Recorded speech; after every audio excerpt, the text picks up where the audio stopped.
मेरे को बताओ, ये पहला क्वेश्चन किसने किया? आंसर क्या है आपका?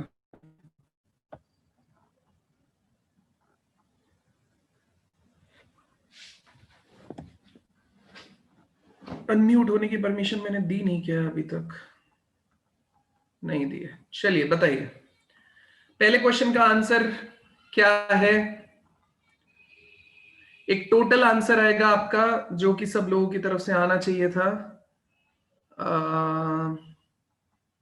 अनंत, पहले का आंसर तुमने दिया है 45। आदि नहीं, बताओ भाई किया है तो बताओ, नहीं किया है तो फिर मैं करवाऊं यार। बताओ अंशुल, नहीं बेटा गलत है अंशुल। सर पहला वाला भी समझ ही नहीं आया सर, कैसे करना। कैसे करना है? ठीक है कोई बात नहीं। सर एक जो आपने लास्ट क्लास में भी पिछली बार कराया था ना, वो रेड बॉल और व्हाइट बॉल वाला, हम्म। सर वो एक बार फिर से एक्सप्लेन करना। सर वो अटेम्प्ट कर रहा था मैं दोबारा, तो नहीं हो पाया मुझसे। ठीक है बता दूंगा। बाकी लोग आंसर दो भाई, जिसने नहीं किया कोई बात नहीं है।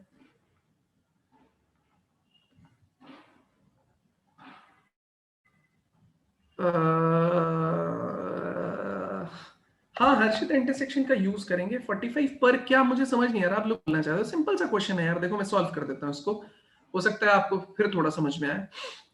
चलिए, क्या बोल रहे हैं? ये बोल रहा है कि A speaks truth in 60% of the cases, B in 90% of the cases. In what percentage of the cases are they likely to contradict each other in stating the same fact? ठीक है, अब सामने ध्यान देंगे सब लोग, कोई दिक्कत नहीं है। हाँ, तो मैंने बोला कि भैया A ट्रुथ बोलता है, तो प्रोबेबिलिटी ए का मान लेते हैं, उसका सही बोलने की प्रोबेबिलिटी कितना हो जाएगा भैया? 60%, मतलब 60 divided by 100 percentage he probability है इसमें। ठीक है, अच्छा तो ए के झूठ बोलने की प्रोबेबिलिटी कितनी हो जाएगी? झूठ बोलने की प्रोबेबिलिटी, टोटल प्रोबेबिलिटी कितनी होती है? हमने 11th क्लास में पढ़ा है, 1 होती है। तो पी ए को 1 में से सब्ट्रैक्ट कर देंगे तो 60 अपॉन 100, दैट इज 40 अपॉन 100। ठीक है, नेक्स्ट पी ए मिल गया। अब मैं बात करने जा रहा हूं किसकी? पीबी की। पीबी कितना हो जाएगा आपका? 90%। तो 90 अपॉन में कितना हो जाएगा? 100। तो पीबी का डैश ये कितना हो जाएगा आपके पास? पीबी का डैश ये मेरे पास में हो जाएगा 1 माइनस पीबी। 1 माइनस पीबी, तो 1 माइनस ये 90 अपॉन 100, दैट इज 10 अपॉन 100। ये मेरे पास में आ जाएगा पीबी। तो पी आ गया, पीबी आ गया, पी ए डैश आ गया, पीबी डैश आ गया। अब मुझे प्रोबेबिलिटी चाहिए। मुझे प्रोबेबिलिटी कुछ इस तरीके से चाहिए कि अगर ए, दोनों एक दूसरे को कॉन्ट्राडिक्ट करने चाहिए भाई। कॉन्ट्राडिक्ट, एक बात बताओ, ए के सच बोलने से बी के सच बोलने या ना बोलने पे कोई फर्क पड़ेगा क्या आपके हिसाब से? No sir. नहीं फर्क पड़ेगा। बी के सच बोलने से ए के सच बोलने या ना बोलने पे कोई फर्क पड़ेगा? नहीं पड़ेगा। इसका मतलब ये हुआ ना, इसका मतलब ये हुआ कि भैया अगर ए इंटरसेक्शन बी ले रहे हैं तो बी का बार लेना चाहिए प्रोबेबिलिटी के तौर पे, क्योंकि इंडिपेंडेंट इवेंट है। ठीक है, प्लस मैं ये बोल रहा हूं पी, ये ए का बार इंटरसेक्शन बी होना चाहिए। अब आप बोलोगे सर कैसे, मुझे तो नहीं समझ में आया। तुम बोलूंगा अगर नहीं समझ में आया तो ये बताओ ना, हम क्या बोल रहे हैं? हमारा प्रोसेस कब कंप्लीट होगा? कॉन्ट्राडिक्ट कब होगा? जब ए सच बोलेगा और बी झूठ बोलेगा, या फिर ए झूठ बोलेगा और बी सच बोलेगा, तभी तो मेरा केस कंप्लीट होगा। तो ए ने सच बोला, सच बोलने की प्रोबेबिलिटी कितनी है? 60 अपॉन 100। बी ने बोला झूठ, झूठ बोलने की प्रोबेबिलिटी कितनी है? 10 अपॉन 100। ए ने बोला झूठ, ए ने बोला झूठ, तो ए ने झूठ कितना बोला? 40% केसेस में। बी ने बोला सच, कितना? 90% केसेस में। आई बात समझ में? तो वही तो मैं बोल रहा हूं कि 60 अपॉन 100, ठीक है, ये हो जाएगा 10 upon 100 plus 40 upon 100 into 9 upon 100। ये आपके पास में टोटल केस है। ठीक है, तो बस अपना यही काम है, इससे प्रोबेबिलिटी कैलकुलेट कर लेंगे। सर देखो भाई, हाँ सर ये इसमें सर हम इंटरसेक्शन का यूज किसलिए करते हैं सर? जैसे यूनियन क्यों नहीं आता वैसे, बता दो। यूनियन के केस में तो सारी चीजें हो जाएंगी ना। दो सेट यूनियन का मतलब क्या है, मान लेते ये सेट ए है, ये सेट बी है, ठीक है। हाँ यूनियन सर। के केस में सिर्फ ए सच बोले, ठीक है, ए और बी दोनों सच बोले, ठीक है। इंटरसेक्शन ए और बी, ए क्या मान के चल रहे हो, सच बोलने वाला पार्ट, ठीक है, और हाँ बी सर। वाला हिस्सा केवल बी सच बोले। हमें क्या कराना है, कॉन्ट्राडिक्ट कराना है। कॉन्ट्राडिक्टिंग जो है वो बेटा दो लोगों को मिनिमम इन्वॉल्व करेगा कॉन्ट्राडिक्शन के केस में, ठीक है। तो मतलब ओवरऑल तुम्हारे पास जो आउटपुट आना चाहिए वो कुछ इस तरीके से होना चाहिए। कैसा केस है कि भैया ए ने बोला सच, सबसिक्वेंटली अब बी के पास दो चॉइसेस है, बी झूठ भी बोल सकता है, मतलब बी बार भी है, और बी सच भी बोल सकता है, ठीक है। तो ये पी बी बार और पी बी, ठीक है। और ये तुम किस केस में बोल रहे हो, ए ने बोला है आपके केस में सच, ठीक है। अभी देखो और क्या केस हो सकता है, ए के पास दो ही ऑप्शन है, या तो वो सच बोलेगा या तो झूठ बोलेगा। अब ए ने बोला झूठ, अभी भी उसके पास दो पॉसिबिलिटीज हैं कि उसने बोला कि बी झूठ भी बोल सकता है और बी सच भी बोल सकता है। अब देखो अगर ए झूठ सच बोल रहा है और बी भी सच बोल दे, मतलब अगर मैं ये प्रोसेस ले लूं तो इसका मतलब कॉन्ट्रडिक्शन नहीं हुआ ना, तो मैं ये नहीं ले सकता, मेरे पास बचा ये, इस एरो वाले मल्टीप्लाई हो जाएंगे, क्योंकि प्रोसेस कंप्लीट करोगे तो प्रोबेबिलिटी मल्टीप्लाई करना पड़ेगा। दूसरी बात, इवेंट इंडिपेंडेंट है, इंटरसेक्शन लेने का मतलब है इवेंट इंडिपेंडेंट है, तो इस वजह से हमको इंडिपेंडेंट इवेंट को मल्टीप्लाई करना पड़ेगा। एक के सच बोलने से दूसरे के झूठ या सच बोलने में फर्क तो नहीं पड़ता, लेकिन मेरा प्रोसेस भी कब कंप्लीट होगा, जब दोनों का स्टेटमेंट आ जाए। तो दोनों का स्टेटमेंट तभी आएगा ना जब मैं दोनों की प्रोबेबिलिटी को इंक्लूड करूंगा, ठीक है। तो हाँ मैंने इसलिए इसमें इंटरसेक्शन अप्लाई किया है, इन दोनों का ये हिस्सा आना चाहिए, इसका सच इसका झूठ, इसका झूठ इसका सच। समझ गए लड़के? हाँ सर। ठीक है। यह 36 डिवाइडेड बाय 100, आप इसे सॉल्व कीजिए, यह आ जाएगा 42 डिवाइडेड बाय कितना आ जाएगा मेरे पास में 100, मतलब 21 डिवाइडेड बाय 50। ये मेरा आंसर है। किसी को कुछ पूछना है तो प्लीज पूछ लीजिए।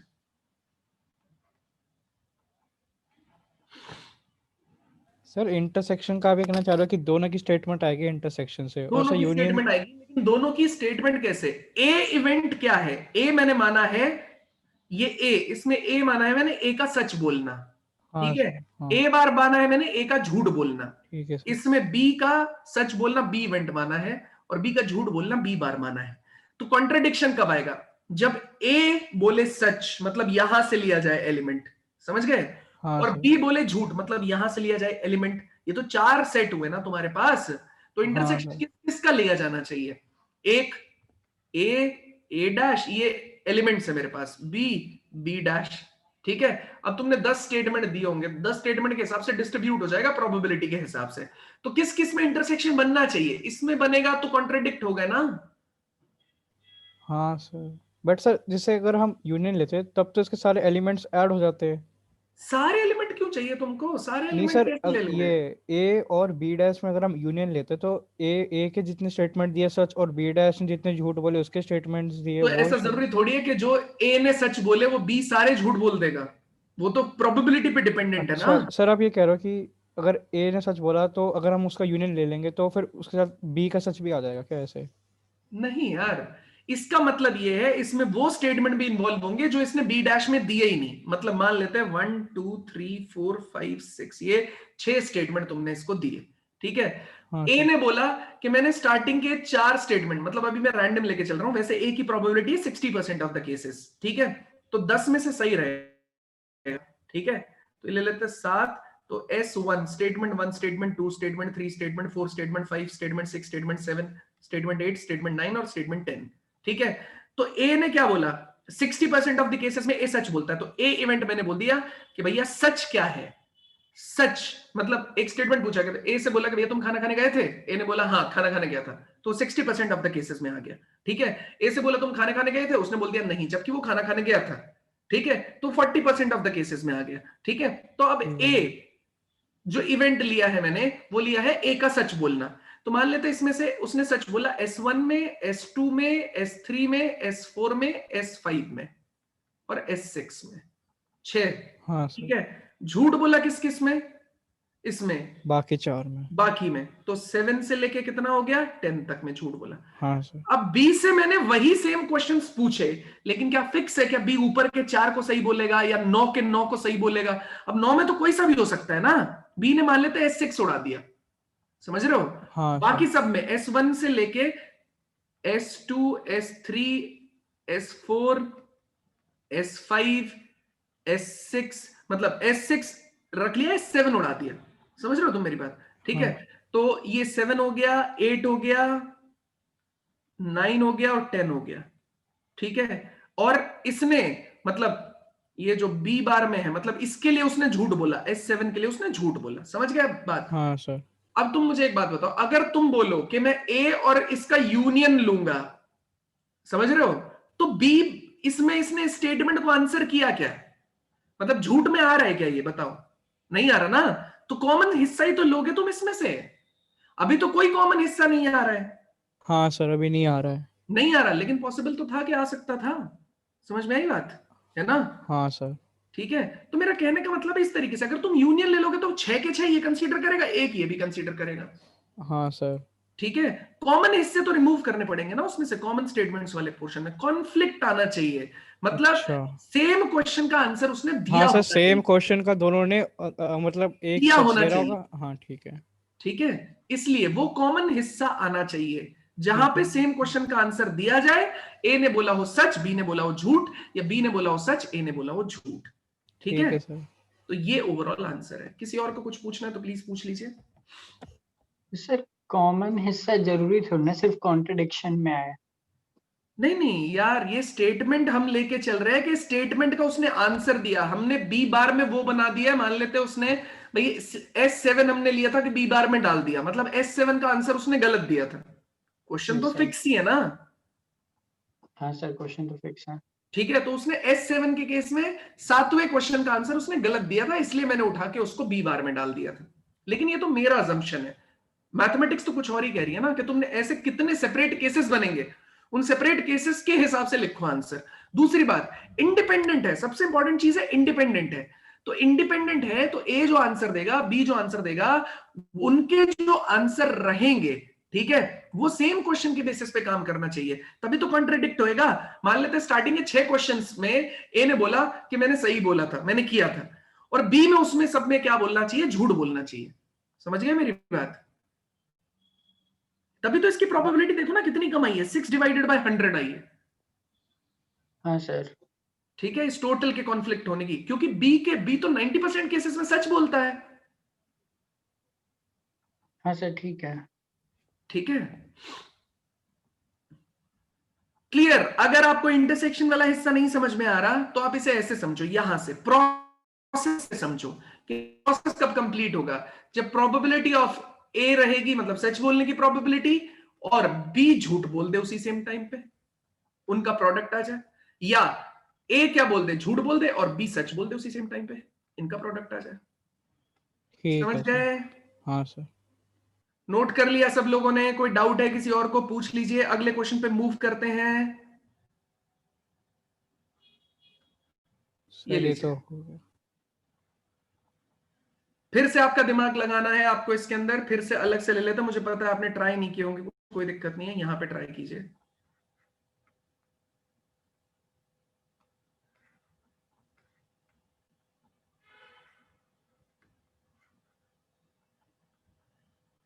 कीजिए ट्राई।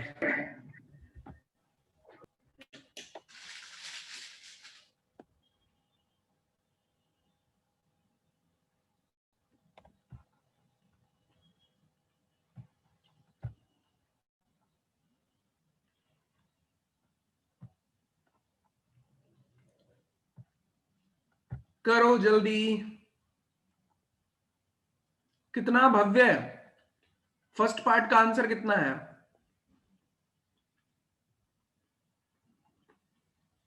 सर 1/10। सही है।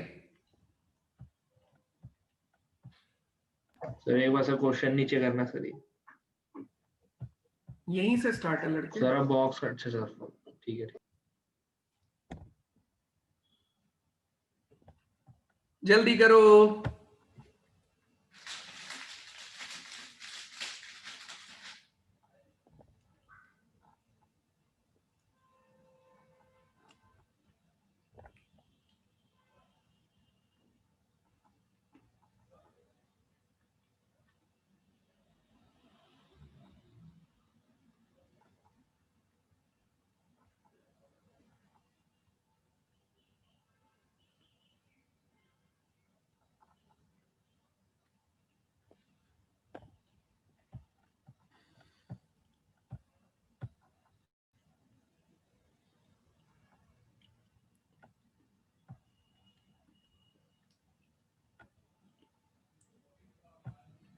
पहले पार्ट का आंसर बताओ।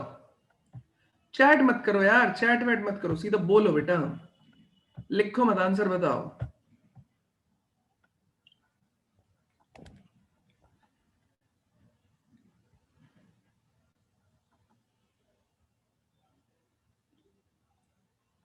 सर फर्स्ट का 1/10।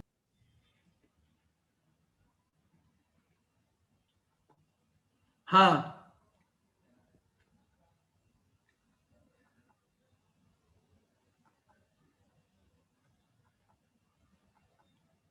एक बढ़िया क्वेश्चन और दूंगा इसके बाद में, तो आदि तुम्हारी वो दिक्कत खत्म हो जाएगी, कहाँ इंटरसेक्शन लगाऊं कहाँ यूनियन लगाऊं वाला ना, वो तुम्हारी दिक्कत भी खत्म कर देंगे। Okay sir. तो सेकंड का आंसर 1/5। 1/5 क्या होता है बे? सर 1/20 1/20 नहीं, एक बच्चे ने अभी सही आंसर दिया था।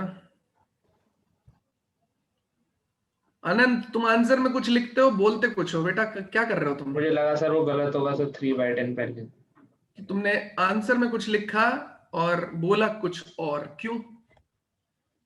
तरुण सही है, चिराग गड़बड़ है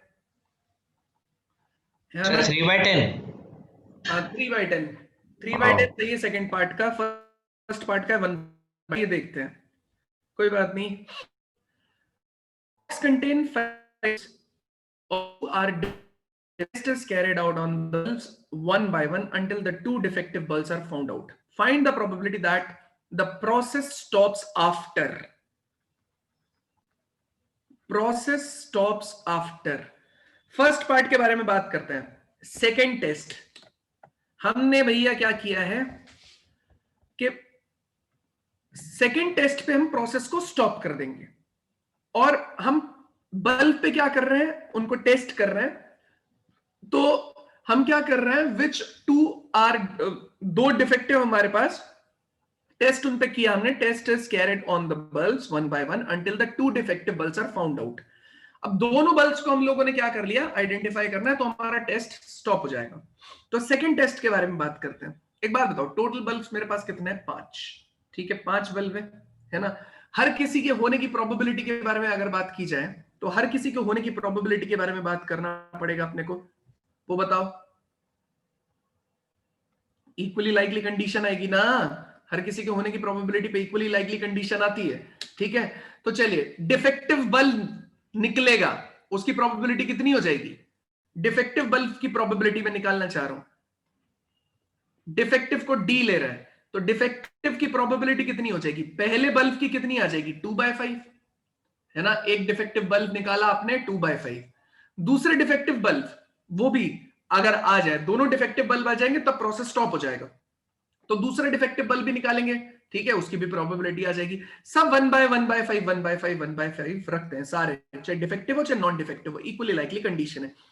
तुम बोल रहे हो सेकंड टेस्ट पे आपका प्रोसेस स्टॉप होना चाहिए, मतलब दोनों डिफेक्टिव बल्ब आ गए आप लोग, तभी तो स्टॉप होएगा। इसने बोला है ना कि प्रोसेस तब तक चलता रहेगा जब तक दोनों डिफेक्टिव बल्ब नहीं मिल जाते।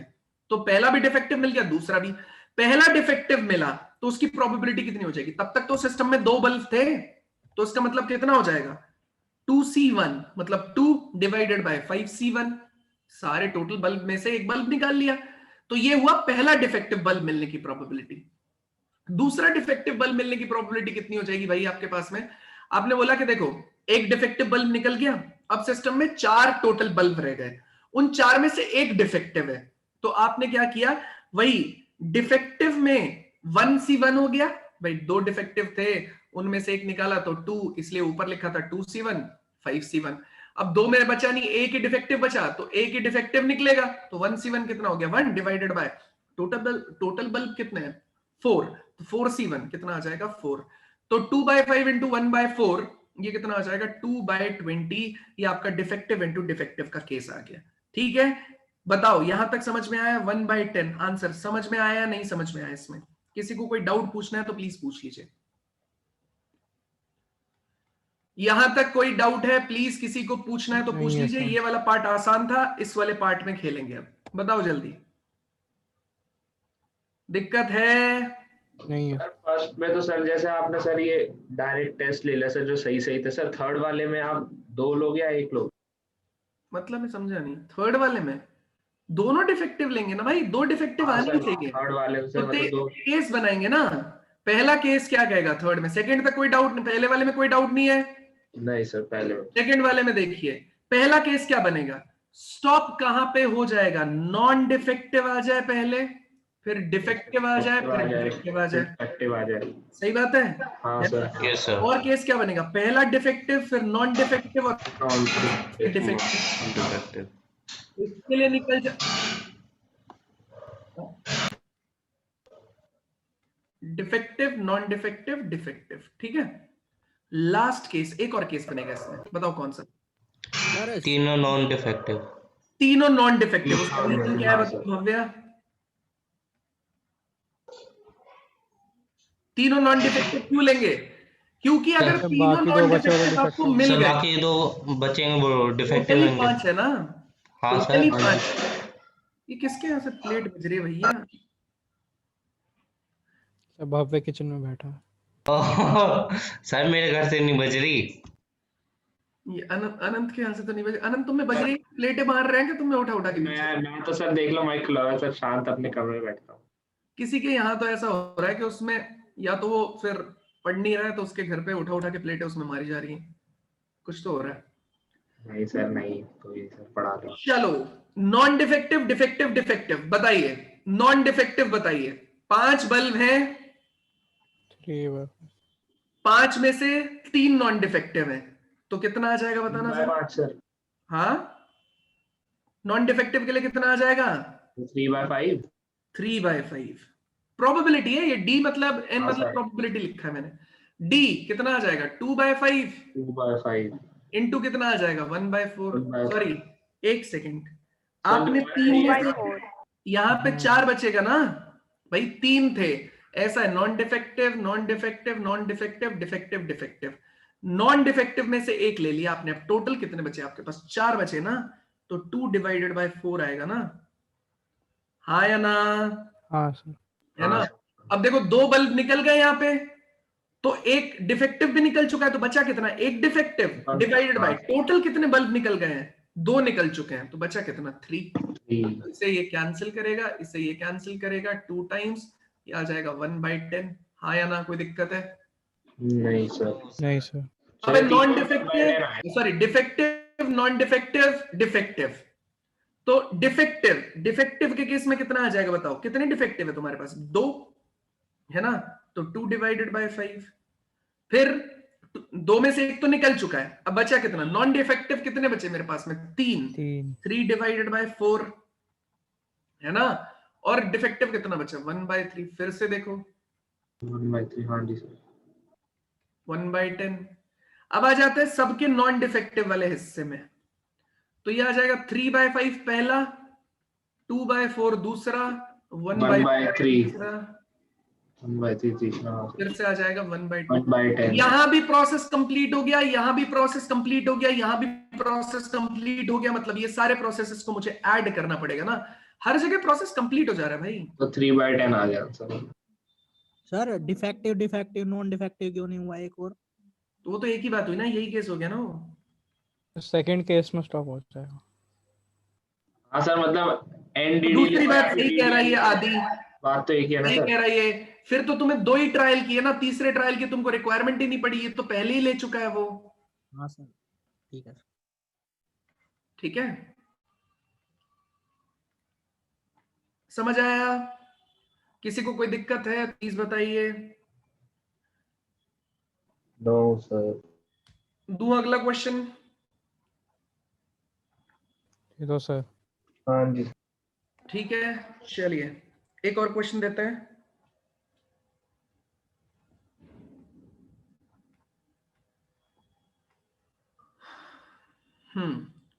If two switches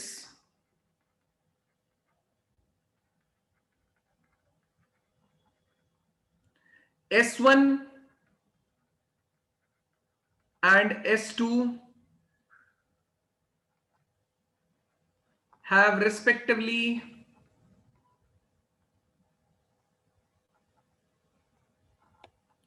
90% and 80% chances of working.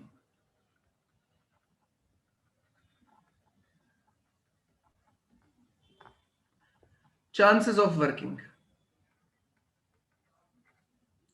Find the probabilities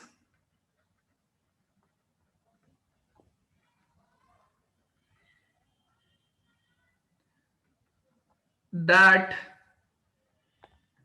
each of the following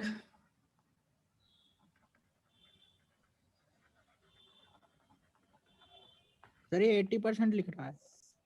हाँ 90 और 80 chances of working. Find the probabilities that each of the following circuits will work.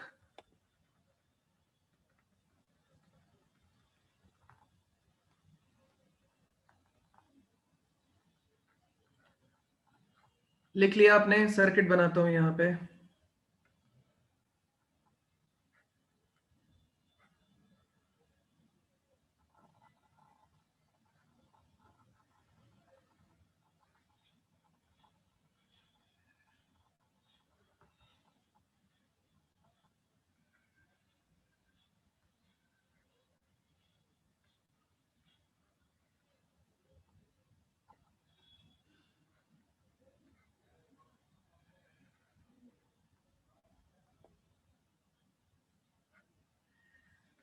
Sir एक बार sir question समझा दो।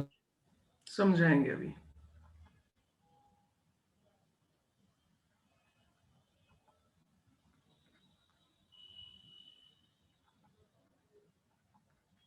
Lamp लिखा हुआ है ये, ठीक है।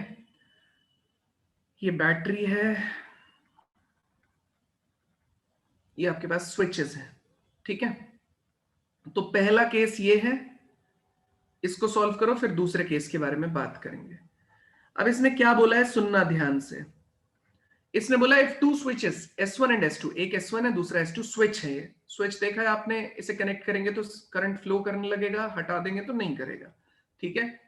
S1 S2 have respectively 90% 80% chances of working। मतलब जब भी आप इसे कनेक्ट करोगे तो जरूरी नहीं है कि हर बार कनेक्ट करने पे ये चालू ही हो जाएगा, ठीक है। तो मान लेते हैं आपने 10 बार इसे कनेक्ट किया तो एक बार नहीं चलेगा, 9 बार चल जाता है। और अगला वाला 80% चांसेस है इसके। स्विच आपने प्रेस किया तो ऐसे केस में स्विच प्रेस होने पे 80 अगर 10 बार प्रेस किया गया तो 8 बार चलेगा, ठीक है। Find the probability that each of the following circuit will work, ठीक है। इनमें से हमको बताना है कि कौन से वाले सर्किट है, उनकी प्रोबेबिलिटीज मेरे को निकालनी है। तो पहला सर्किट अपने पास में ये दिया गया है, आपको इसका केस बताना है। एक सर्किट का चलना, एक स्विच का काम करना दूसरे स्विच पे डिपेंडेंट है या इंडिपेंडेंट है, इस पे काम होगा सारा का सारा। बताइए, सॉल्व करो जल्दी। मतलब सर्किट का चलने का मतलब क्या है, सर्किट कंप्लीट, सर्किट पूरा वर्क तब करेगा जब पूरे सर्किट से करंट फ्लो हो जाएगा। समझ रहे हो मेरी बात, क्या बोलना चाहता हूं मैं। तब ये भी काम कर जाए, ये भी काम कर जाए, पूरा सर्किट इसमें चलने लग जाए। सही है चिराग, आंसर सही है तुम्हारा।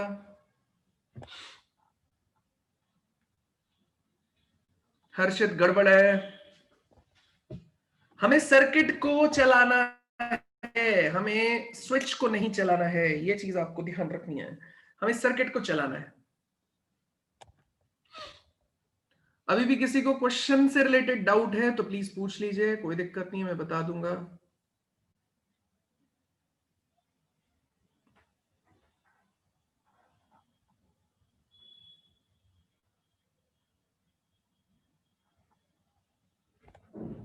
कितना है आंसर?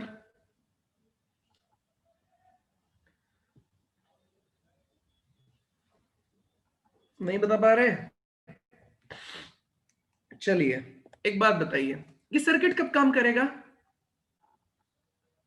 ये सर्किट कब काम करेगा? जब S1 काम कर जाए और S2 काम कर जाए। लेकिन क्या S1 का काम करना S2 पे काम करने पे डिपेंडेंट है? नहीं, ठीक है।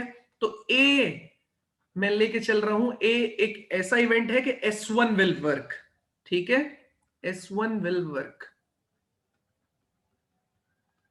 ठीक है। तो प्रोबेबिलिटी ऑफ A उसने दे रखा है ऑलरेडी यार, 90% ऑफ द चांस। तो 90 डिवाइडेड बाय 100, बी क्या है, S2 विल वर्क। तो पी बी कितना हो जाएगा आपके पास में, पी बी आपके पास में 80 डिवाइडेड बाय 100 हो जाएगा। पी हो जाएगा 90 डिवाइडेड बाय 100, पी बी हो जाएगा 80 डिवाइडेड बाय 100।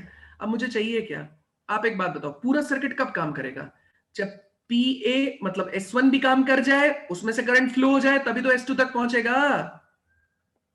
लेकिन इंडिविजुअल सर्किट जो है, मतलब इंडिविजुअल हिस्सा अगर देखा जाए, मतलब इस हिस्से की बात करें, तो ये ना S2 पे डिपेंडेंट है, ना S1 वाला S2 पे डिपेंडेंट है, ना S2 वाला S1 पे डिपेंडेंट है। मेरा कहने का मतलब है, आप सीधे सीधे बोल सकते हैं ना, पी ए इंटरसेक्शन बी तो हुआ ही है, पी ए को मल्टीप्लाई कर दो पी बी से, which is 90 divided by 100 into 80 divided by 100। ये देखो, ये पूरा कट जाएगा, तो 72 डिवाइडेड बाय 100 कैंसिल कर लेंगे, सर आ जाएगा 18/25। 18। बोलो। सर S2 डिपेंड नहीं करेगा S1 चल रहा है या नहीं चल रहा। S1 के चलने से S2 का क्या लेना देना है, आप यही तो सर अगर बोलोगे कि सर S1 चलेगा तो करंट आएगा, यही तो बोलोगे तुम। हाँ सर। तो ये इससे मतलब थोड़ी बन रहा है कुछ भी, मतलब मैं इंडिविजुअल बात करूं, स्विच का जो काम है ना, उसका काम है, देखो उसके अंदर भी एक सॉकेट होता है, ठीक है, तुम उसे, उसके अंदर भी एक सर्किट इंटरनल बना होता है, तुम प्रेस करते हो, कई बार ऐसा थोड़ी होता है तुमने प्रेस कर दिया और पंखा चल जाता है, तुम क्या बोलते यस हो, खराब हो गया ना स्विच, यही तो बोलते हो ना, बार बार प्रेस करके देखते हो ना उसको, जब बार बार यस प्रेस करते हो तो कई बार ऐसा चांस लगता है कि चल भी जाता है, कई बार चांस लगता है नहीं चलता है, समझ में आई बात। तो ये जो स्विच है, इसका काम करना एक दूसरे पे डिपेंडेंट नहीं है। ऑब्वियसली करंट जब S1 से पास आएगा होगा तभी तो S2 तक जाएगा, लेकिन वो सर्किट के वर्क का है, वो सर्किट का पार्ट है।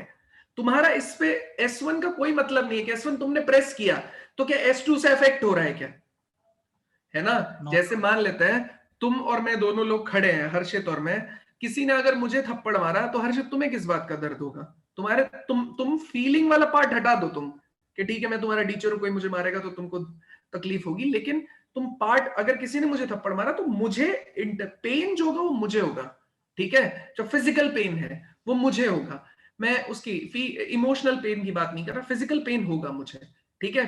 अगर कोई तुम्हें मारेगा तो तुम्हें फिजिकल पेन होगा, ठीक है। तो वही सेम सिचुएशन यहां पे है, S1 से करंट पास करेगा जब S1 काम करेगा, समझ गए बात। तो हम तो हाँ काम ही सर करने को देख रहे हैं, काम किया S1 ने मतलब P आ गया, फिर S2 ने काम किया मतलब P भी आ गया, समझ गए।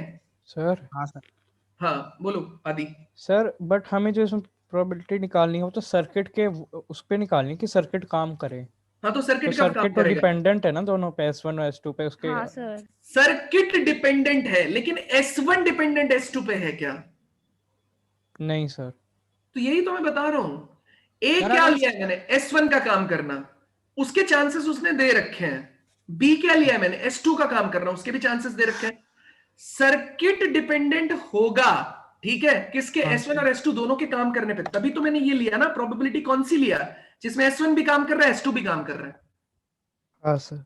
मैंने ये केस नहीं लिया कि S1 काम करेगा S2 काम नहीं करेगा, तो सर्किट काम नहीं करेगा ना ऑब्वियसली, यस सर, नहीं करेगा है ना। S2 काम करेगा S1 काम करेगा तो भी सर्किट काम नहीं करेगा, सर्किट तभी काम करेगा जब दोनों काम कर रहे होंगे, वही तो केस है। लेकिन एक दूसरे पे डिपेंडेंट है क्या, नहीं। बोलो हाँ सर। अंशुल, बात समझ में आई बच्चे, यस सर।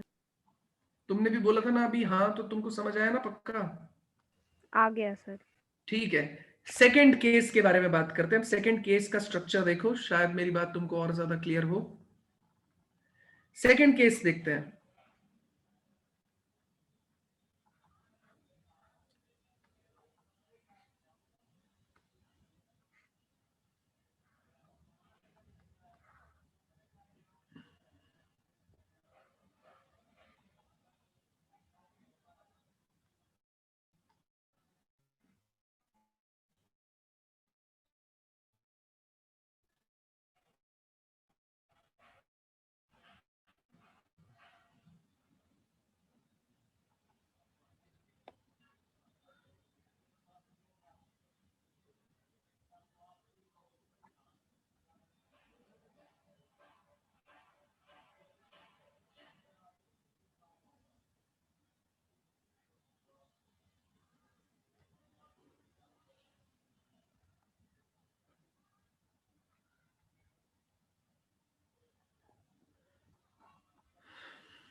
बैटरी वही है, मैंने बस जानबूझ के डंडे ज्यादा बना दिए क्योंकि गैप ज्यादा था।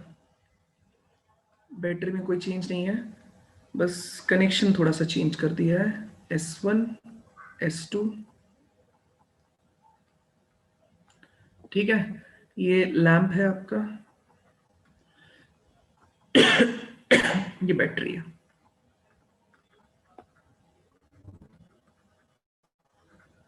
चलिए, मुझे फिर से वही सेम काम करना है। मुझे सर्किट को वर्क कराना है। प्रोबेबिलिटीज अभी भी वही मिली हुई हैं। PA मतलब आपको मिला हुआ है 90, PB मिला हुआ है 80%। चलिए स्टार्ट हो जाइए। सर्किट को वर्क कराना है भाई। सर्किट वर्क करने का मतलब है सर्किट पे करंट फ्लो हो जाएगा पूरा।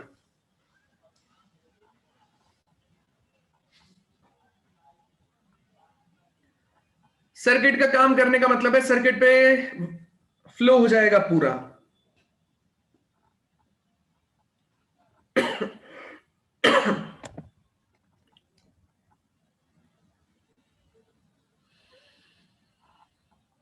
हाँ बिल्कुल, इंडिपेंडेंट वाला केस तो चल ही रहा है।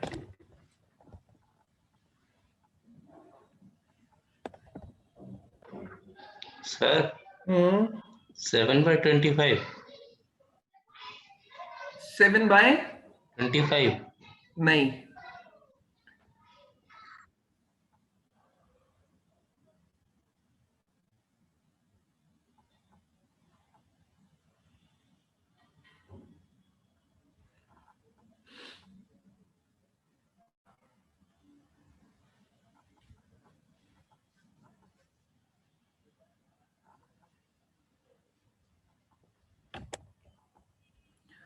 जल्दी करो।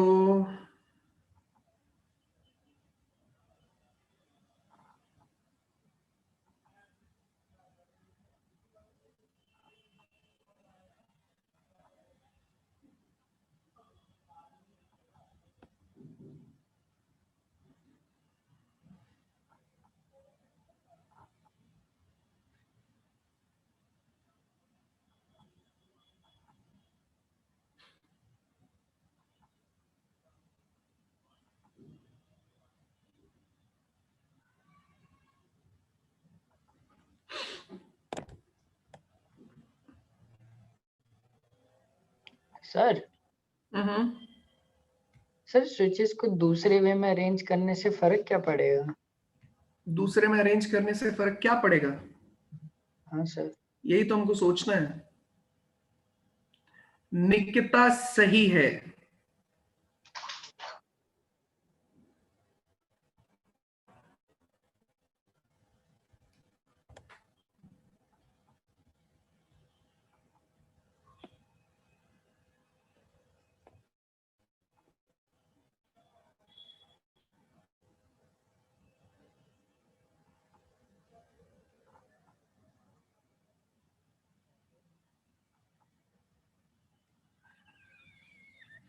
सर गलत है क्या? क्या? गलत है क्या सर? मैंने ध्यान नहीं दिया यार तुम्हारा। देखना सर। हाँ सही है भव्य। अंशुल गड़बड़ है, हर्षित गड़बड़ है। चलिए बात करते हैं। ये सेम टाइप का क्वेश्चन नहीं हुआ क्या जो पिछला क्वेश्चन था? बिल्कुल वैसा सही तो है। मैं तो समझ नहीं आ रहा क्यों आप गड़बड़ कर रहे हो। हाँ भाई, निकिता क्या सोचा लड़की तुमने? हाँ तरुण सही कह रहे हो तुम। बार आना चाहिए तरुण, इस पे A इंटरसेक्शन B का बार आना चाहिए। हाँ निकिता तुमने क्या सोचा, बताओ कैसे किया? सर S1 काम करे S2 नहीं करे, ये फर्स्ट केस हो गया। S2 करे S1 नहीं करे, बिल्कुल ये सही है, सेकंड। और S1 S2 दोनों करे, ये थर्ड। सर आंसर बिल्कुल क्या है? सही है। 98 डिवाइडेड बाय 100 मतलब 49/50। 91 नहीं आएगा? मतलब आप इसे भी नहीं लिखेंगे, 98 आएगा लड़के। आप ऐसे भी लिख सकते हैं, ये काम कर रहा है, S2 नहीं काम कर रहा है। आप इसे ऐसे भी लिख सकते हैं, ये काम कर रहा है, ये वाला ये नहीं कर रहा है।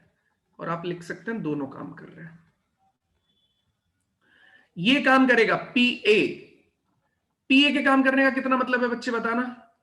पीए हमने दिया हुआ है सीधा सीधा 90/100, तो ये कितना हो गया 90/100, 9/10 यूज कर सकते हैं। नहीं काम करेगा पीबी, तो पीबी कितना है 80/100, पीबी बार कितना हो जाएगा 20/100, पीए का बार कितना हो जाएगा 10/100, ठीक है। पीबी कितना हो जाएगा 80/100 प्लस ये कितना आ जाएगा 90/100 और ये 80/100।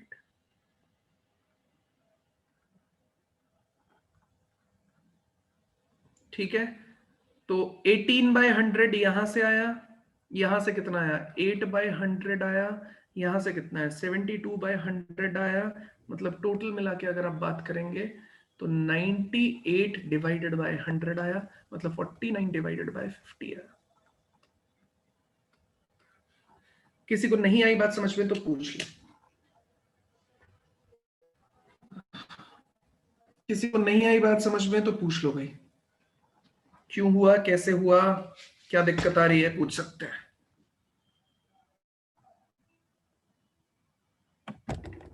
डन है, बढ़ू आगे। यस सर, हो गया। भाई कुछ क्लियर है ना, साफ साफ देखो, पहला काम करे, दूसरा नहीं करे। अब नहीं करने की भी तो प्रोबेबिलिटी है ना, तुम उसे कैसे छोड़ सकते हो? कुछ लोगों ने सीधा ये छोड़ दिया होगा तो गलती है, मतलब ये काम करे ये नहीं करे, नहीं करने की भी तो प्रोबेबिलिटी है ना भाई। दूसरा ये काम करे ये ना करे, उसकी भी प्रोबेबिलिटी आपको इसके साथ इंक्लूड करना पड़ेगा, और दोनों काम करे बस, ठीक है। चलिए नेक्स्ट हेडिंग लिखिए, binomial probability theorem. Next heading लिखिए, सर बेस थ्योरम अभी नहीं कर रहे हैं। हाँ सर, इसमें फिर डिपेंडेंट वाला कौन सा करा इसमें सम हमने? ये तो सर इंडिपेंडेंट। तो ये इंडिपेंडेंट ही तो है। नहीं सर, आपने डिपेंडेंट के लिए लिखवा रखा था ना, वो पी ए क्या? अपॉन बी ऐसे कुछ। नहीं डिपेंडेंट नहीं है ना बट सब इंडिपेंडेंट वर्किंग है इनकी, ये ये सर, ये इंडिपेंडेंट तो पे ही चल ठीक रहा है। हो, तुम डिपेंडेंट पे नहीं काम कर रहे हो, वो कंडीशनल प्रोबेबिलिटी वाला हिस्सा है। हाँ सर, उसके उसके सर आपने कराया नहीं सर एग्जांपल। उसके तुमको एनसीईआरटी करने के लिए बोला तो था, हाँ सर, वो तो बोला था। अच्छा ठीक है सर, चलो। किया तुमने एनसीईआरटी? नहीं सर, वो सर मेरे को लगा आपने कराया नहीं तो अगली क्लास में करा दोगे। नहीं, वो देखो कंडीशनल प्रोबेबिलिटी में कुछ नहीं होता, एक्स्ट्रा कंडीशन होती है बस, जैसे इस केस में हमने बात की थी ना, ये वाला ध्यान से देखो, अभी भी एक तरीके से एक दूसरे पे इस केस में तो डिपेंडेंसी आ ही रही है, मतलब इवेंट इंडिपेंडेंट है ना, जैसे हमने ये किया था, तो एक निकल गया तो बच्चा कितना तुम्हारा, दूसरा वाला तो एक तो कम हुआ ना उसके अंदर, ठीक है। हाँ लेकिन सर। उसमें हम इसे वर्ड्स में लिखेंगे प्रॉपर कि A intersection B will represent upon PB, ये किससे रिप्रेजेंट होगा PA/B से, B ऑलरेडी हो चुका होगा, तो इसीलिए मैंने तुमसे बोला था कि एनसीईआरटी के सारे एग्जाम्पल मैं तो कराऊंगा ही, ठीक है, लेकिन मेरे लिए ये पार्ट बहुत छोटा है। एनसीईआरटी के 2 एग्जाम्पल 3 एग्जाम्पल भी आप करोगे ना, आपको क्लियर हो जाएगा पिक्चर ये, ठीक है। Okay sir. मुझे लगा आप लोगों ने किया होगा, नहीं किया तो मैं करा दूंगा, कोई दिक्कत नहीं है, ठीक ये है। सर मेरे को लगा वो आप अगले उसमें और कराओगे नहीं तो इसमें इंक्लूड तो होगा, उसके क्वेश्चन आएंगे, लेकिन अभी वाला ये वाला हिस्सा है, ठीक है, क्वेश्चन उसके आएंगे, मैं नेक्स्ट क्लास में ले लूंगा और क्वेश्चन, कोई दिक्कत नहीं। ठीक है सर।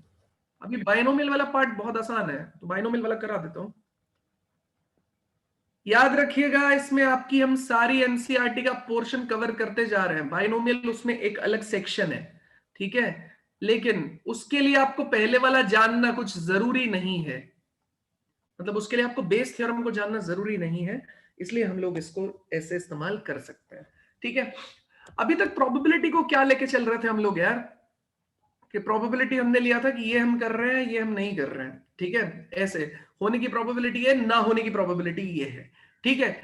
इस सारे केस को अब देखो मल्टीपल केसेस होते हैं यार, मान लेते हैं एक ही एक्सपेरिमेंट है, कॉइन को टॉस करने वाला है, तुम 2 बार करोगे तो तुम बड़े आसानी से उसका रिजल्ट निकाल सकते हो कि भैया कब हेड आएगा कब टेल आएगा, 2 बार हेड आने की प्रोबेबिलिटी बता दो, 2 बार टेल आने की प्रोबेबिलिटी बता दो, पहले अटेम्प्ट में हमेशा हेड आ जाए उसकी प्रोबेबिलिटी बता दो, पहले अटेम्प्ट में हमेशा टेल आ जाए उसकी प्रोबेबिलिटी बता दो, एटलीस्ट 1 हेड अचीव हो जाए उसकी प्रोबेबिलिटी बता दो, तो ऐसी प्रोबेबिलिटीज बहुत कुछ निकाली जा सकती हैं। अब एकदम से मैं आपसे बोलूं कि यार मैं ना आपका जो ये एक्सपेरिमेंट है जो आपने 2 बार कर रहे हो, मैं इसको 10 बार कर दिया, ठीक है, तो 10 बार कर दिया उस एक्सपेरिमेंट को। अब मैं आपसे बोल रहा हूं कि एटलीस्ट 1 हेड आने की प्रोबेबिलिटी आप मुझे बता दीजिए।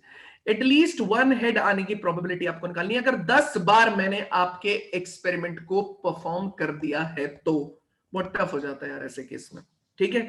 तो ऐसे केस में बाइनोमियल काम आता है। जब आपका नंबर ऑफ टाइम्स एक्सपेरिमेंट ज्यादा परफॉर्म हो जाए, नंबर ऑफ टाइम्स मेरा कहने का मतलब है आप 4 से ज्यादा बार, 3 से ज्यादा बार अपने एक्सपेरिमेंट को परफॉर्म कर रहे हैं, तो वहां पे हम बाइनोमियल डिस्ट्रीब्यूशन का यूज थ्योरी यूज करेंगे। वो किस काम करता है? सक्सेस और फेलियर पे काम करता है, ठीक है।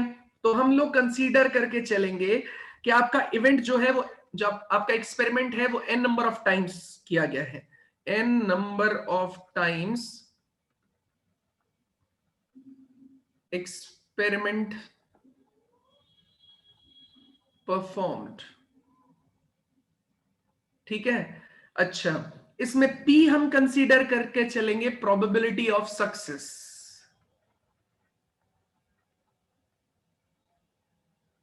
ठीक है। Q हम मान के चलेंगे प्रोबेबिलिटी ऑफ फेलियर, ठीक है। प्रोबेबिलिटी ऑफ सक्सेस में एग्जांपल दूंगा, टेंशन लेने की जरूरत नहीं है। प्रोबेबिलिटी ऑफ फेलियर और R हमारा रहेगा कितनी बार आपको सक्सेस मिली। R मतलब नंबर ऑफ टाइम्स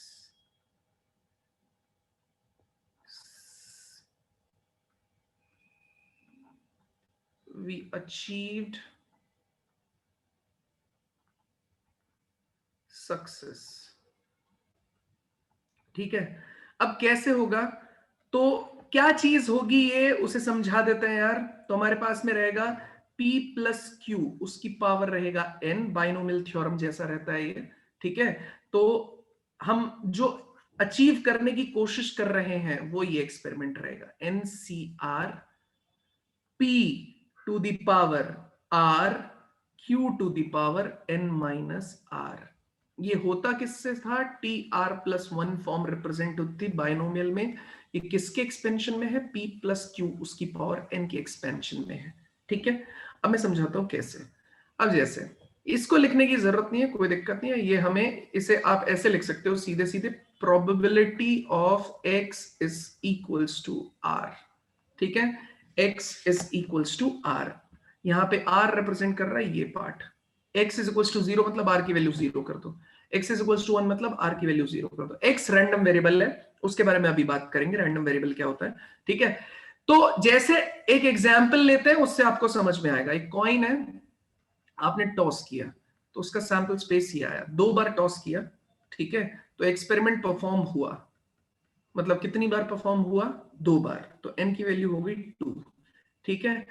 मुझे एक बार हेड अचीव करने की प्रोबेबिलिटी चाहिए, तो मैंने प्रोबेबिलिटी सिंगल टाइम एक्सपेरिमेंट जब परफॉर्म होता तो उसमें हेड आने की प्रोबेबिलिटी और टेल आने की प्रोबेबिलिटी क्या क्या होती। प्रोबेबिलिटी ऑफ हेड कितना होता? 1/2। प्रोबेबिलिटी ऑफ टेल कितना होता आपके पास में? 1/2। तो मैंने प्रोबेबिलिटी ऑफ हेड जो है उसको सक्सेस मान लिया, वो कितनी हो गई? 1/2। एक्सपेरिमेंट कितनी बार परफॉर्म हुआ? 2 टाइम्स। और फेलियर कितनी हो गई? जब ये नहीं अचीव होगा तो 1 माइनस P हमेशा फेलियर होता है, P plus Q is equals to 1 होता है हमेशा, P plus Q is equals to 1 होता है। तो Q इज इक्वल्स टू कितना हो जाएगा? 1 माइनस 1/2। आंसर कितना आ गया आपका? 1/2। कुछ क्वेश्चन लेंगे, बहुत क्लियर हो जाएगा, टेंशन मत लो, ठीक है। अब एक्सपेरिमेंट परफॉर्म किया, मतलब किया, सक्सेस आने की प्रोबेबिलिटी मैंने लिया खुद से, ठीक है। वो कितना लिया? 1/2 हेड का आना। और इसको उसने बोला कि फेल होने की प्रोबेबिलिटी कितनी हो जाएगी? 1 माइनस P, दैट इज 1/2। तो probability of x is equals to 0, x is equals to 0 मतलब NCR में आप क्या कर देंगे? R की वैल्यू को 0 कर देंगे, तो P की पावर 0 और Q की पावर n माइनस 0। n की वैल्यू कितना था? 2, तो 2C0, P की वैल्यू 0, Q की वैल्यू 2 माइनस 0। यहां से देखिए 2C0, P की वैल्यू है 1/2 उसकी पावर 0, और यहाँ 1/2 की पावर 2 हो जाएगा, ठीक है। अगला देखिए, px इज इक्वल्स टू 1, तो nc1 करना पड़ेगा। n की जगह मैं 2 ऑलरेडी यूज कर रहा हूं, तो अब मैं 2 ही लिखूंगा, 2c1। p की जगह 1/2, 1/2 की पावर 1, और q की जगह 1/2 उसकी power 2 - 1। px is equals to 2, तो ये हो जाएगा 2c2 1/2 की पावर 2 और 1/2 की पावर 2 - 2। इससे ज्यादा x इज इक्वल्स टू 3 पे हम नहीं जा सकते, क्योंकि मैक्सिमम टाइम्स जो एक्सपेरिमेंट परफॉर्म किया गया है वो कितना है आपके पास, कितना है 2, तो उससे आगे आप नहीं जा सकते। ठीक है, 2c2 है। अगर 3 बार होता तो 2c3 तक भी जा सकते थे, फिर यहां सब जगह 3 हो जाता।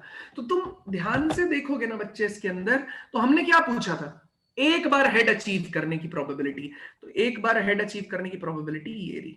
अब तुम इसे कैलकुलेट करके देखते हैं एक बार। अरे रुक जाओ, लिखो मत, अभी देखो 2c1 कितना होता है 2, एनसीआर अगर आपको याद है तो n factorial n minus r factorial r factorial, तो 2c1 कितना हो गया 2, इनटू कितना हो गया 1/2, इनटू कितना हो गया आप देखेंगे तो 1/2। ठीक है, आपने इसे काटा तो आंसर कितना आ गया आपके पास में 1/2। अच्छा, अब चलते इसके सैंपल स्पेस से एक बार हेड आने की प्रोबेबिलिटी के बारे में बात किया जाएगा। हर इवेंट की प्रोबेबिलिटी इंडिविजुअली कितनी है, 1/4, 1/4 और 1/4। एक बार हेड कहां कहां आ रहा है, इन दोनों में आ रहा है, इनकी टोटल प्रोबेबिलिटी हो जाएगी 1/4 प्लस 1/4, आंसर कितना हो जाएगा आपका 1/2। देखिए यहां से 1/2 आया और यहां से भी आंसर देखिए 1/2 आ रहा है। तो यही देखिए जो आप छोटे लेवल पे कर रहे थे ना, इसी को अभी एक्सपेरिमेंट कितना बड़ा हो जाता, अगर एक्सपेरिमेंट होता है यहाँ पे 10 टाइम्स, तो आपसे मैं बोला 3 बार हेड आने की प्रोबेबिलिटी बताओ, तो आप कुछ नहीं करते, n की वैल्यू डालते 10, r की जगह डालते 3, प्रोबेबिलिटी हेड निकालना था तो प्रोबेबिलिटी ऑफ सक्सेस, पहली बार जब एक बार एक्सपेरिमेंट परफॉर्म हुआ होगा तो हेड आने की प्रोबेबिलिटी कितनी रही होगी, वो प्रोबेबिलिटी ऑफ सक्सेस हो जाता, उसकी पावर तुम डालते यहाँ पे 3, बस काम बन जाता। फेलियर कितना हो जाता, जब 1 माइनस p को कर दो फेलियर, ठीक है, तो 1/2 उसकी पावर कितना हो जाएगा 10 - 3, काम बन जाएगा, आंसर आ जाएगा डायरेक्टली। बताइए एक एक करके अपने डाउट बताइए। पहली चीज, अरे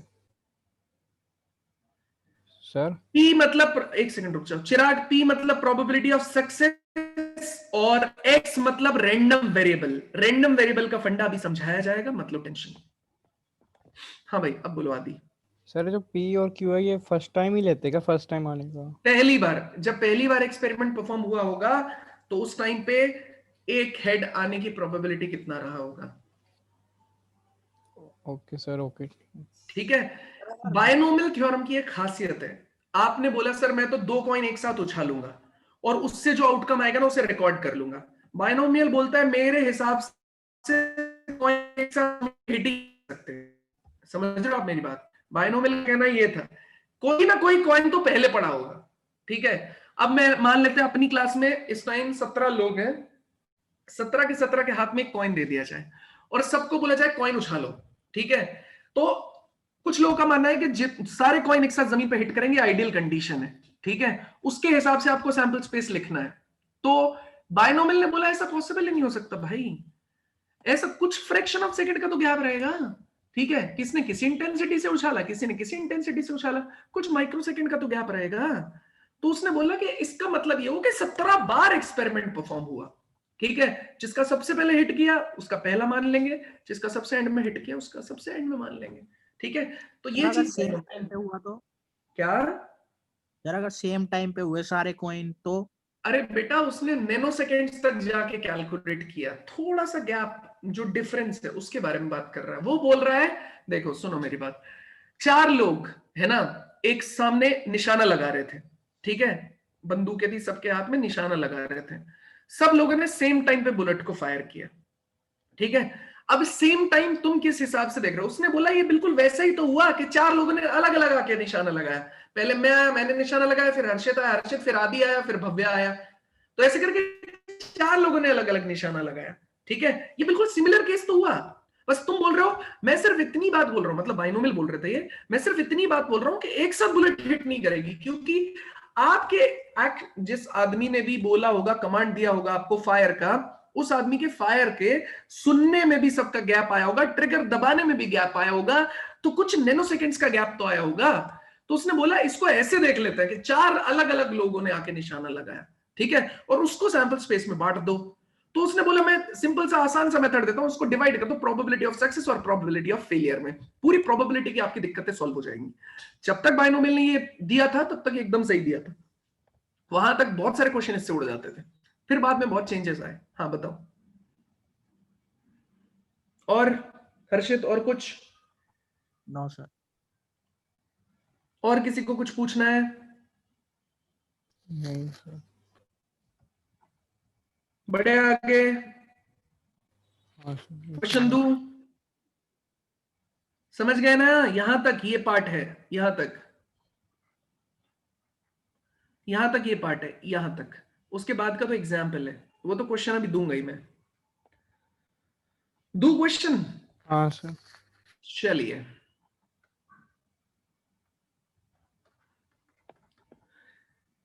अ पेयर ऑफ डाई, ध्यान रखना है क्या बोल रहा है। A pair of die, experiment कुछ भी हो सकता है, dice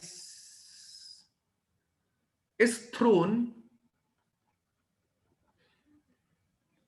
5 times. Pair of die को 5 बार थ्रो किया, समझना ध्यान से, है ना? ठीक है, find the probability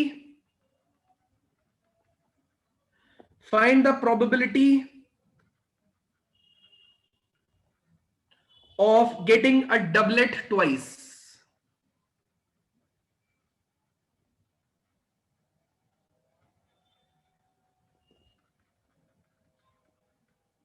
Find the probability of getting a doublet twice. Solve कीजिए, ट्राई करके देखो, होगा तो ठीक है, नहीं बाइनोमियल से ही सॉल्व करना, होगा तो ठीक है, नहीं होगा तो कोई दिक्कत नहीं, मैं बताऊंगा ही, इतनी टेंशन लेने की जरूरत नहीं है।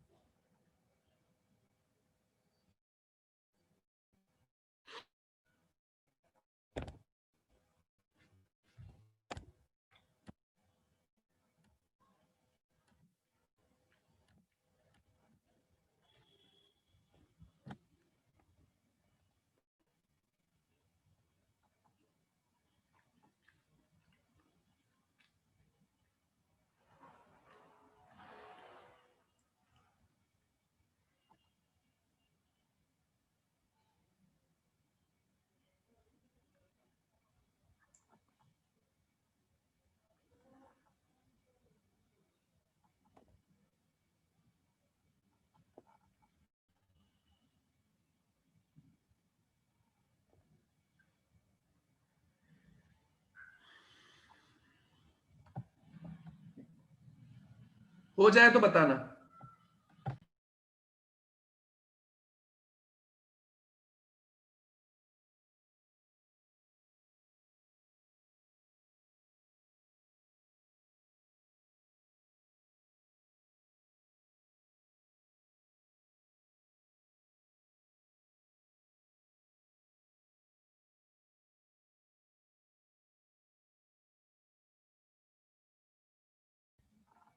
Done,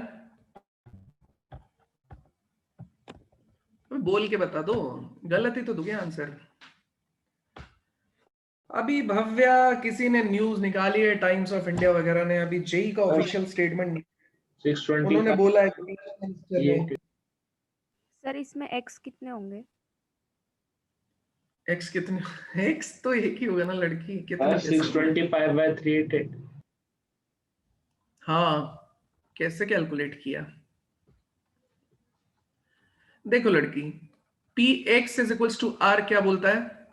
N C R P की पावर आर क्यू की पावर एन माइनस, ठीक है? Yes sir. आर मतलब प्रोबेबिलिटी ऑफ सक्सेस को अचीव करने का process. Getting a doublet twice, तो मतलब आर की वैल्यू तो डिसाइड हो गया, कितना हुआ 2। एन की वैल्यू कितनी हो गई, कितनी बार एक्सपेरिमेंट परफॉर्म किया? 5 बार, ठीक है? अब बस एक ही चीज है, प्रोबेबिलिटी ऑफ सक्सेस पता चल जाए और फेलियर पता चल जाए। एक बात बताओ, इसने बोला है अ पेयर ऑफ डाई, अब एक तरीके से इसने क्या बोला है, एक पेयर ऑफ डाई को उसने रोल किया, तो सैंपल स्पेस में कितने एलिमेंट होंगे? 36, ठीक है?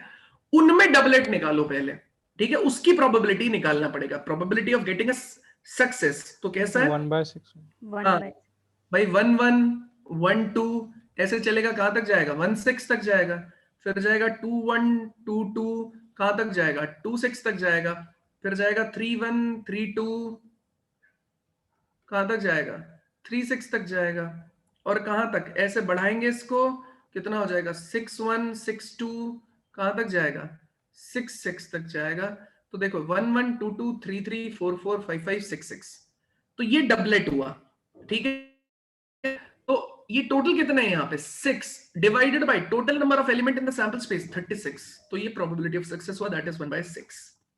बस काम खत्म, डाल दो उठा के px is equals to, failure अपने आप हो जाएगा ना, फेलियर कितना है 5/6 q is equals to 1 minus p, तो 1 minus 1/6 मतलब 5/6। तो बस x is equals to, जैसे तुमने 2 डाला, ये 5 बार एक्सपेरिमेंट परफॉर्म हुआ, c2 1/6 टू दी पावर कितना हो गया 2, और 5/6 टू दी पावर कितना हो गया आपके पास में 3। सॉल्व कर लेंगे, आंसर आ जाएगा। बताइए, कोई डाउट है किसी को तो प्लीज बताइए। सर ये आर बता दो कैसे आया। आर तो 22 का मतलब कितना होता है 2, डबलेट ट्वाइस, डबलेट इसका मतलब हमें क्या लेना है प्रोबेबिलिटी ऑफ सक्सेस, ठीक है, और ट्वाइस मतलब 2 बार चाहिए, नहीं समझे लड़के। 5 बार एक्सपेरिमेंट हुआ, उसमें 2 बार आपको डबलेट मिल जाए। अब 2 डाई थे, मैंने रोल किए, एक बार डबलेट आ गया, फिर किया नहीं आया, फिर तीसरी बार किया आ गया, तो 2 बार अचीव हो गया ना। अच्छा सर, मतलब बस यही देखना कि कितनी बार हमारा मतलब जो हम चाहते थे वो आया। कितनी बार एक्सपेरिमेंट में तुमको प्रोबेबिलिटी ऑफ सक्सेस चाहिए, वो आर डिसाइड करेगा। ठीक है ठीक है। ठीक है, दे दूं एक और क्वेश्चन। दिमाग खराब हो गया क्या, भग रहे हैं सब लोग धीरे धीरे।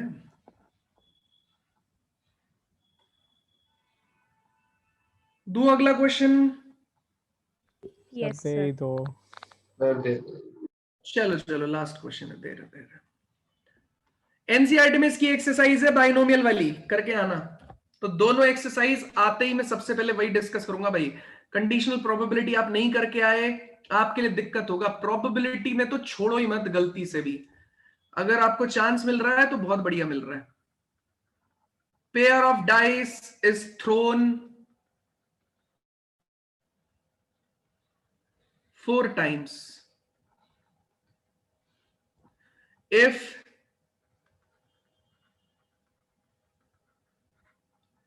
getting a total of 9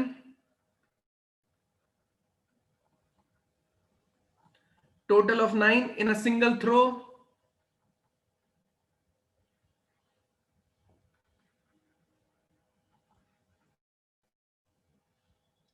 अरे कौन सा थ्रू लिख दिया, throw is considered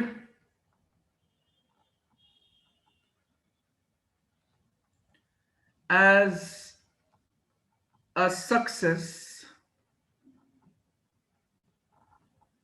then find the probability of getting a total of 9 thrice. A pair of dice is thrown 4 times. If getting a total of 9 is in a single throw is considered as a success, then find the probability of getting a total of 9 thrice. Same question है, similar type approach है, दिमाग लगाओ।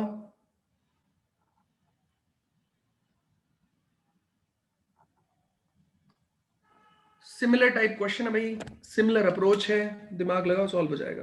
बताओ, total आपको 9 achieve करना है, तो pair of die है, उसमें 9 कैसे कैसे अचीव होगा बताना जरा। और 4 5 5 3 6 3 3 6 3 3 6 2 4 4 5 4 5 5 5 4 2 सारी तो रहेंगी। हाँ सर, और रहेंगे नहीं। कितना हो गया 36, ये तो प्रोबेबिलिटी ऑफ सक्सेस हो गई, मतलब पी हो गया तुम्हारा। क्यू कितना हो जाएगा 1 minus P. 9 Yes, sir. Achieve यार 3 टाइम्स, तो आर की वैल्यू कितनी हो जाएगी तुम्हारे पास में? 3, 3। और कितनी बार एक्सपेरिमेंट किया जा रहा है? 4। 4. तो एन की वैल्यू हो गई 4। तो आंसर कितना हो गया सीधे बताओ? सर कैलकुलेशन तो बड़ी टफ है हाँ कोई सर, बात नहीं, कॉम्बिनेशन है। तोड़ दो इतना ही। सर। कैलकुलेटर से करते नहीं, कैलकुलेटर मत यूज करो, एग्जाम में नहीं देते। उसकी पावर कितना हो जाएगा? 1। बस ठीक है। अबे काट लोगे तो 1/9 आ जाएगा ना। टफ क्यों बना रहे हो? जबरदस्ती टफ बना रहे हो तुम इसको। सर ये 3 कैसे आया यहाँ पे? हाँ सही है लड़के। कौन सा 3? Sir x is equals to 3। अरे इसने थ्राइस बोला ना।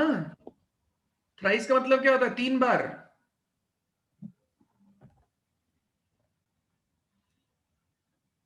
नहीं समझे? सर आ गया। ठीक है, ठीक है भैया, इतना कर लाना।